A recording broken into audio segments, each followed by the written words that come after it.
This will be my fourth short video in my series on covering the restrained recall. If you've not seen the other three segments on restrained recalls, you can go to my website and watch them on my streaming video page. I've put the address for that page on the screen right now. We'll begin by talking about distractions. It's one thing to have a dog do a lightning-fast recall in his backyard, and quite another to have that same dog do a lightning-fast recall at the park where there are a lot of people or dogs running around. The difference in the two scenarios is the level of distraction. Adding distractions to training is often called proofing the dog. Doing a good job of proofing can be the difference between a well-trained dog and a dog that only comes when it feels like working. The key to a dog working under distraction is to recognize when the dog is working in high drive. To introduce distractions before the dog is in high enough drive is only asking for failure. In addition, distractions should only be added in small increments, with the goal being for the dog to see the playing with the handler is more fun than running off and smelling the ground or running off to play with other people, dogs, and things. I can't tell you the steps to use with your dog. What works for your dog may not work for my dog or your friend's dog. A distraction could be something as simple as having your husband or wife out in the backyard watching you train.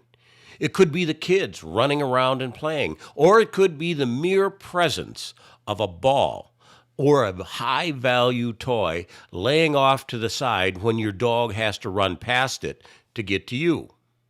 What I'm saying is that you need to determine what things your dog considers as distractions.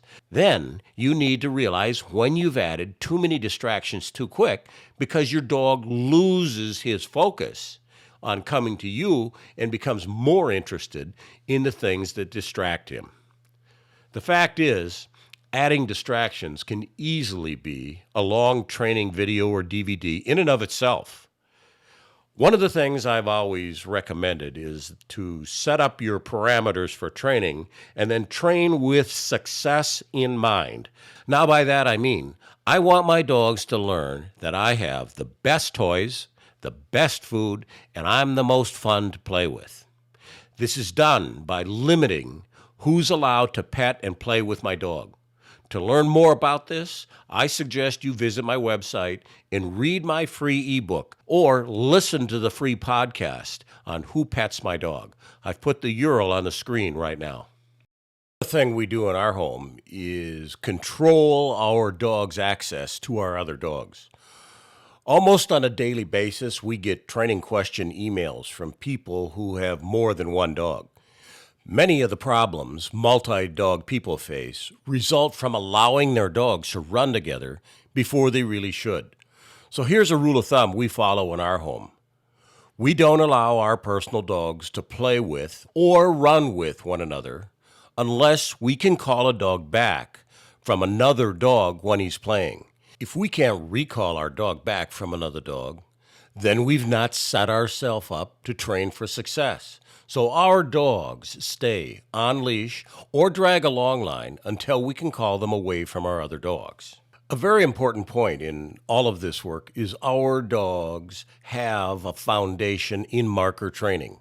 If our dogs make a mistake in the recall work, we don't correct them. We simply say no and repeat the exercise or put the dog away. It could be that we simply say no, put the dog back in his dog crate for a couple of minutes, and then bring them out again and do it again, but with less distractions. A word of caution in how you approach your training for recalls. We don't assume our dogs will always come when called, so we do our foundation work in a safe area. This means a fenced yard or a fenced training area like a tennis court or a baseball diamond.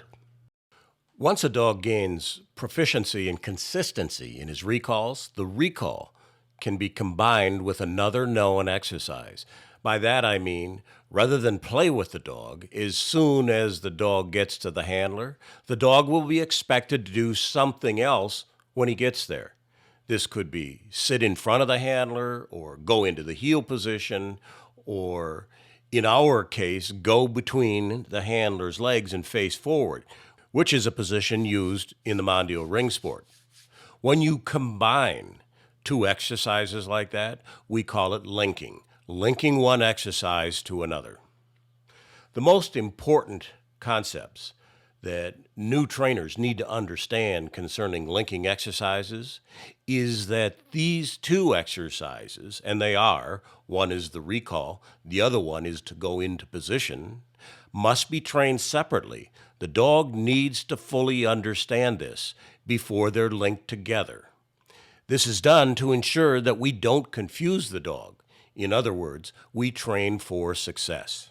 So whistle, and then as he comes, just say place, lure him around between, and then you can, at that point, you can give him food or whatever. But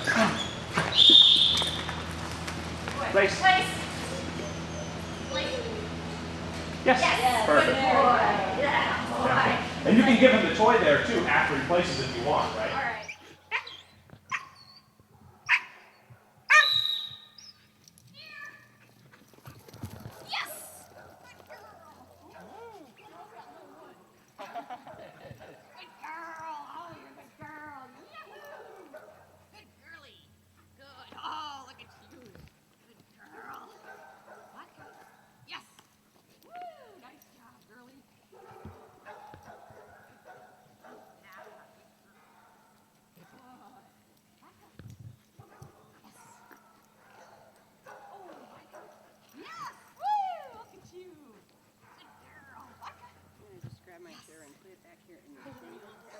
Well, we didn't mean to kidnap your chair. Yeah, I know. There's plenty of chairs and I didn't need it. If I would have needed it, I would have said, please have a chair, but yeah, I'm going to sit this for I mean, it's not sun, but...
She looked at that pirate. What would this be? That's good. Excellent. Good girl.